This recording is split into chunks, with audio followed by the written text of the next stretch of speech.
नमस्कार बच्चों, Mahesh Sharma learning channel पर आप सबका स्वागत है। मैं कक्षा 6 की क्लास टीचर हिंदी। आज मैं आपको हिंदी का पाठ 2 बाल राम कथा का पाठ 2 पढ़ाने जा रही हूँ। पिछले पाठ में हमने पढ़ा था कि अवधपुरी राम का जन्म हुआ। अयोध्या में राजा दशरथ के 4 पुत्रों ने जन्म लिया, जिनके नाम राम, लक्ष्मण, भरत, शत्रुघ्न रखे गए। उन्होंने गुरु वशिष्ठ से शिक्षा प्राप्त की और शिक्षा प्राप्त करने के बाद जब वो वापस से अयोध्या लौटे तो राजा महर्षि विश्वामित्र उन्हें लेने आए अपने यज्ञ को संपन्न करने के लिए। राजा दशरथ ने उन्हें उनके साथ उनके यज्ञ की रक्षा करने के लिए विश्वामित्र के साथ उनको जंगल में भेज दिया। आगे का पाठ यह है जंगल और जनकपुर। राजपुर महल से निकलकर महर्षि विश्वामित्र सरयू नदी की ओर बढ़े। दोनों राजकुमार साथ थे। उन्हें नदी पार करनी थी। आश्रम पहुंचने के लिए विश्वामित्र ने अयोध्या के निकट नदी पार की। दूर तक सरयू के किनारे चलते रहे। दक्षिण तट पर, उसी तट पर जिस पर अयोध्या नगरी थी, वे चलते रहे। नदी के घुमाव के साथ साथ राजमहल पीछे छूट गया। उसकी आखिरी बस्ती भी निकल गई। चलते चलते एक तीखा मोड़ आया तो सब कुछ दृष्टि से ओझल हो गया यानी गायब हो गया। राम और लक्ष्मण ने एक बार भी पीछे मुड़कर नहीं देखा। उनकी नज़र सामने थी। महर्षि विश्वामित्र के सधे कदमों की ओर सूरज की चमक धीमी पड़ने लगी। शाम होने लगी। राजकुमारों के चेहरे पर भी थकान का कोई चिन्ह नहीं था, उत्साह था। वे दिन भर पैदल चले थे और चलने को तैयार थे। महर्षि अचानक रुके। उन्होंने आसमान पर दृष्टि डाली। चिड़ियों के झुंड के अपने बसेरे की ओर लौट रहे थे। आसमान मटमिला लाल हो गया था। चरवाहे लौट रहे थे, गायों के पैर से उठती धूल में आधे छिपे हुए।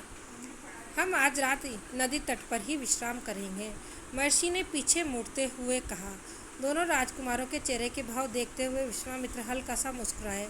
राम के निकट आते हुए उन्होंने कहा, मैं तुम दोनों को कुछ विद्याएं सिखाना चाहता हूँ। इन्हें सीखने के बाद ही कोई तुम पर प्रहार नहीं कर सकेगा, उस समय भी नहीं जब तुम नींद में रहो। राम और लक्ष्मण नदी में मुंह हाथ धोकर लौटे। महर्षि के निकट आकर बैठे। विश्वामित्र ने दोनों भाइयों को बला अति बला नाम की विद्याएं सिखाई। रात में वे लोग वहीं सोए, तिनकों और पत्तों का बिस्तर बनाकर। नींद आने तक महर्षि उनसे बातें करते रहे। सुबह हुई, यात्रा फिर शुरू हुई। मार्ग वही था, सरयू नदी के किनारे किनारे। चलते चलते वह एक ऐसी जगह पहुँचे जहाँ 2 नदियाँ आपस में मिलती थी। उस संगम की दूसरी नदी गंगा थी। महर्षि अब भी आगे चल रहे थे, लेकिन एक अंतर आ गया था। राम लक्ष्मण अब दूरी बनाकर नहीं चलते थे, महर्षि के ठीक पीछे थे, ताकि उनकी बातें ध्यान से सुन सके। रास्ते में पड़ने वाले आश्रमों के बारे में, वहाँ के लोगों के बारे में, वृक्षों वनस्पतियों के संबंध में, स्थानीय इतिहास उसमें शामिल होता था। आगे की यात्रा कठिन थी, जंगलों से होकर। उससे पहले उन्हें नदी पार करनी थी। रात में ऐसा लगा महर्षि विश्वामित्र को उचित नहीं लगा। तीनों लोग वहीं रुक गए, संगम पर बने एक आश्रम में। अगली सुबह उन्होंने नाव से गंगा पार की। नदी पार जंगल था, घना, दुर्गम। सूरज की किरणें धरती पर नहीं पहुंचती थी, इतना घना और डरावना भी था। हर ओर से झिंगुरों की आवाज़, 4 जानवरों की दहाड़, कर्कश ध्वनियाँ, कर्कश यानी बहुत कुटिल ध्वनि। राम और लक्ष्मण को आश्वस्त करते हुए महर्षि ने कहा, ये जानवर और वनस्पतियाँ जंगल की शोभा हैं, इनसे कोई डर नहीं। असली खतरा राक्षसी ताड़का से है, वह यहीं रहती है। तुम्हें वह खतरा हमेशा के लिए मिटा देना है। ताड़का के डर से कोई इस वन में नहीं आता था। जो भी आता, ताड़का उसे मार डालती, अचानक आक्रमण कर देती। उसका डर इतना था कि इस सुंदर वन का नाम ताड़का वन पड़ गया था। राम ने महर्षि की आज्ञा मान ली, धनुष पर प्रत्यंचा चढ़ाई और उसे एक और बार खींचकर छोड़ा। इतना ताड़का को क्रोधित करने के लिए बहुत था। टंकार सुनते ही क्रोध से बिलबिलाई ताड़का गरजती हुई राम की ओर दौड़ी। दोनों बालकों को देखकर उसका क्रोध और भड़का। जंगल में जैसे तूफान आ गया। विशालकाय पेड़ कांप उठे। विशालकाय यानी बहुत बड़े बड़े। धूल का घना बादल छा गया, उसमें कुछ दिखाई नहीं पड़ता था। फिर ताड़का ने पत्थर बरसाने शुरू कर दिए। राम ने उस पर बाण चलाए। लक्ष्मण ने भी निशाना साधा। ताड़का बाणों से घिर गई। राम का एक बाण उसके हृदय में लगा। वह गिर पड़ी, फिर नहीं उठ पाई। विश्वामित्र बहुत प्रसन्न हुए। उन्होंने राम को गले लगा लिया। उन्होंने दोनों राजकुमारों को 100 तरह के नए शस्त्र दिए, उनका प्रयोग करने की विधि बताई, उनका महत्व समझाया। महर्षि का आश्रम वहाँ से अधिक दूर नहीं था, लेकिन तब तक रात हो चली थी। विश्वामित्र ने वहीं दूरी करने का निर्णय लिया अगले दिन तय करने का निर्णय लिया। ताड़का मर चुकी थी, उसका भय नहीं था। तीनों ने रात वहीं बिताई, ताड़का वन में, जो पूरी तरह भय मुक्त था। सुबह जंगल बदला हुआ था। अब वह ताड़का वन नहीं था, क्योंकि ताड़का नहीं थी। भयानक आवाज़ें गायब हो चुकी थी। पत्तों से गुजरती हवा थी। उसकी सरसराहट का संगीत था। चिड़ियों की चहचहाट थी। शांति थी। तस्वीर बदल गई थी। सिद्धाश्रम का अंतिम पड़ाव था महर्षि का आश्रम। रास्ता छोटा भी था, मनोहारी भी। प्राकृतिक सौंदर्य का आनंद लेते तीनों लोग जल्दी ही आश्रम पहुंच गए। आश्रम वासियों ने उनकी आगवानी की, अभिवंदन किया। उनकी प्रसन्नता दुगनी हो गई थी। महर्षि विश्वामित्र ने आश्रम लौटने की खुशी, राम लक्ष्मण के आगमन का सुख। विश्वामित्र यज्ञ की तैयारियों में लग गए। अनुष्ठान प्रारंभ हुआ। आश्रम की रक्षा की जिम्मेदारी राम लक्ष्मण को सौंपकर महर्षि आश्वस्त थे। आश्वस्त यानी चिंता मुक्त थे, संतुष्ट थे। अनुष्ठान अपने अंतिम चरण में था, पूरा होने वाला था कुछ ही दिनों में। 5 दिन तक सब ठीक ठाक चलता रहा, शांति से, निर्विघ्न यानी बिना विरोध के। लगता था कि राजकुमारों की उपस्थिति ने ही राक्षसों को भगा दिया। राम और लक्ष्मण ने यज्ञ पूरा होने तक न सोने का निर्णय लिया। वे लगातार जागते रहे, चौकस रहे। कमर में तलवार, पीठ पर तुणीर, हाथ में धनुष, तुणीर जिसमें बाण रखे जाते हैं, प्रत्यंचा चढ़ी हुई, हर स्थिति के लिए तैयार। अनुष्ठान का अंतिम दिन अचानक भयानक आवाज़ों से आसमान भर गया। सुबाहो और मारीच ने राक्षसों के दलबल के साथ आश्रम पर धावा बोल दिया। मारीच क्रोधित था, यज्ञ के अलावा भी इस बात से कि राम लक्ष्मण ने उसकी माँ को मारा था, ताड़का को। मारीच ताड़का का पुत्र था। राम ने राक्षसों का हमला होते ही कार्रवाई की, धनुष उठाया और मारीच को निशाना बनाया। मारीच बाण लगते ही मूर्छित हो गया। बाण के वेग से बहुत दूर जाकर गिरा, समुद्र के किनारे। वह मरा नहीं। जब होश आया तो उठकर दक्षिण दिशा की ओर भाग गया। राम का दूसरा बाण सुबाहु को लगा, उसके प्राण वहीं निकल गए। सुबाहु के मरने पर राक्षस सेना में भगदड़ मच गई। वे चीखते चिल्लाते भागे। कुछ लक्ष्मण के बाणों का शिकार हुए, अन्य जान बचाकर भाग खड़े हुए। महर्षि विश्वामित्र का अनुष्ठान संपन्न हुआ। राम ने महर्षि को प्रणाम करते हुए कहा, अब हमारे लिए क्या आज्ञा है मुनिवर।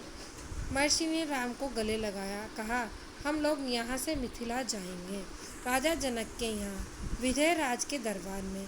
मैं चाहता हूँ कि तुम दोनों मेरे साथ चलो, उनके आयोजन में हिस्सा लेने। महाराज के पास एक अद्भुत शिव धनुष है, तुम भी उसे देखो। राम और लक्ष्मण अगली यात्रा को लेकर उत्साहित थे। उत्साहित यानी प्रसन्न थे। उनमें एक उत्साह था, नए स्थान देखने और जानने का उत्साह। सोन नदी पार कर विश्वामित्र मिथिला की सीमा के पास पहुँचे, उनके अपने शिष्यों और राजकुमारों के साथ। वे गौतम ऋषि के आश्रम से होते हुए नगर पहुँचे।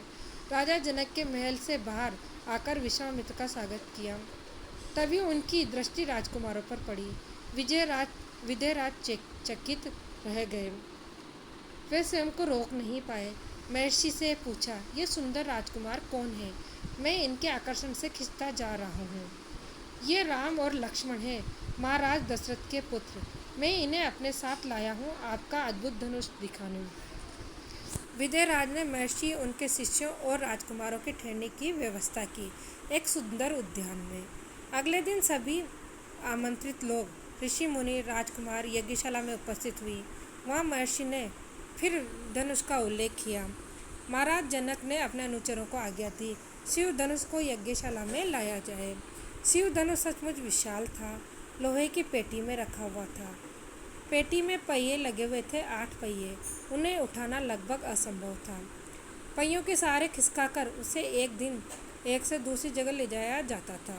अनुचर यानी नौकर, दास मुश्किल से उसे खींचते हुए यज्ञशाला में ले आए। धनुष देखते ही विदेहराज एक पल के लिए उदास हो गए। उन्होंने कहा, मुनिवर, मैंने प्रतिज्ञा की है अपनी पुत्री सीता के विवाह के संबंध में। जो ये धनुष उठाकर उस पर प्रत्यंचा चढ़ा देगा, उसी के साथ सीता का विवाह होगा। अनेक राजकुमारों ने प्रयास किया और लज्जित हुए। उठाना तो दूर, वे इसे हिला तक नहीं सके, प्रत्यंचा क्या चढ़ाते। विदेहराज का संकेत समझकर महर्षि विश्वामित्र ने कहा, उठो, वैसे ये धनुष देखो। राम ने सिर झुकाकर गुरु की आज्ञा स्वीकार की, आगे बढ़े। पेटी का ढक्कन खोल दिया। राम ने पहले धनुष देखा, फिर महर्षि को।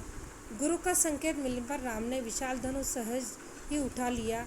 यज्ञशाला में उपस्थित सभी लोग हस्तप्रभ थे। हस्तप्रभ यानी आश्चर्यचकित थे।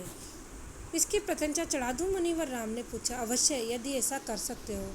विदेहराज चकित थे। राम ने आसानी से धनुष झुकाया, ऊपर से दबाकर प्रत्यंचा खींची। दबाव से धनुष बीच से टूट गया। उसके 2 टुकड़े हो गए, बच्चों के खिलौने की तरह। यज्ञशाला में सन्नाटा छा गया। सब चुप थे, एक दूसरे को देख रहे थे। सभागार की चुप्पी महाराज जनक ने तोड़ी। उनकी खुशी का ठिकाना नहीं था। उन्होंने सीता के लिए योग्य वर मिल गया था। उनकी प्रतिज्ञा पूरी। जनक राज ने कहा, मुनिवर, आपकी अनुमति हो तो मैं महाराज दशरथ के पास संदेश भेजूं, बारात लेकर आने का निमंत्रण दूं। यह शुभ संदेश उन्होंने शीघ्र भेजना चाहिए। महर्षि की अनुमति से दूत अयोध्या भेजे गए, सबसे तेज चलने वाले रथों से। इस बीच जनकपुर में धूम मच गई। बारात के स्वागत की तैयारियां होने लगी। नगर में प्रसन्नता की सीमा थी। महाराज जनक का संदेश मिलते ही अयोध्या में भी खुशी छा गई। आनंद फानन में बारात तैयार हुई। हाथी, घोड़े, रथ, सेना। बारात को मिथिला पहुंचने में 5 दिन लगे। जनकपुरी जगमगा रही थी। हर मार्ग पर तोरण द्वार था, हर जगह फूलों का चादर, एक एक कोना सुवासित। हर घर के प्रवेश द्वार पर वंदनवार, एक एक घर से मंगल गीत। मुख्य मार्ग पर दर्शकों की अपार भीड़, खिड़कियों और झज्जों से झांकती महिलाएं। एक नज़र राम को देख ले, राम सीता की जोड़ी दिख जाए। विवाह के ठीक पहले विदेहराज ने राजा दशरथ से कहा, राजन, राम ने मेरी प्रतिज्ञा पूरी कर मेरी बड़ी बेटी सीता को अपना लिया। मेरी इच्छा है कि छोटी पुत्री उर्मिला का विवाह लक्ष्मण से हो जाए। मेरे छोटे भाई कुशध्वज की 2 पुत्रियां, मांडवी और श्रुतकीर्ति, कृपया उन्हें भरत और शत्रुघ्न के लिए स्वीकार करें। राजा दशरथ ने तत्काल प्रस्ताव स्वीकार मान लिया। विवाह के बाद बारात कुछ दिन जनकपुर में रुकी। बाराती बहुओं को लेकर अयोध्या लौटे तो रानियों ने पुत्र वधुओं की आरती की, स्त्रियों ने फूल बरसाए, शंख ध्वनि, गलियां गूंज उठी। यह आनंद उत्सव लगातार 10 दिन तक चला। धन्यवाद बहनों। इस तरह से आज हमने पढ़ा कि राजा राम ने किस तरह से ताड़का का वध किया और अयोध्या से निकलकर जनकपुरी पहुँचे और जनकपुरी में उन्होंने महाराज जनक की प्रतिज्ञा को पूरा कर शिवधनुष को तोड़कर महारानी सीता से विवाह संपन्न किया। धन्यवाद।